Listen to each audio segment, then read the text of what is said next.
আমাদের টাইগার টিমের যে আলম ভাই আছে সে আমাদের ফোন দিয়ে বলছে যে একটা মালিয়ার একটা সাপ ধরা গাছের মাথায় একটা সাপ দেখা গেছে, এই সাপটা ধরার জন্য আমাকে বলছে। তা আমরা চলে আসছি। স্থানীয় কিছু লোকের সহযোগিতা আমরা সাপটা ধরছি। আসলে সাপটা আমরা বুঝছি যে রাসেল ভাইপার ওইলে নিচ দিয়া গাছে বাই উঠছে। আমরা হইলে বুঝি যে রাসেল ভাইপার, কারণ শরণখোলায় শুনছি রাসেল ভাইপার আছে। তারপর আমরা সাংবাদিকদের ফোন দিছি, হাত ভিডিও পাঠাই দিছি, সেই পাশে আইছে।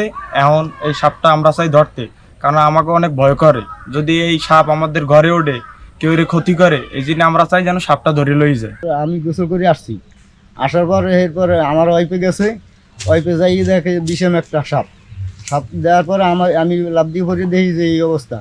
এরপর আমি গ্রামের মানুষ খবর দিয়েছি। রিমেলের যে তাণ্ডব চালিয়েছে তাতে করে সুন্দরবনে যে পরিমাণে পানি উঠেছে, এই পানিতেই আমার মনে হয় যে আর প্রচণ্ড বাতাস, এই বাতাসই এই সাপ উপকূলীয় নিয়ে আসছে। তো এ ধরনের অনেক সাপ আমার মনে হয় যে এই উপকূলীয় ছড়াই ছিঁড়েই পড়ছে। তো সকলকে সতর্ক থাকার জন্য আহ্বান জানাবো।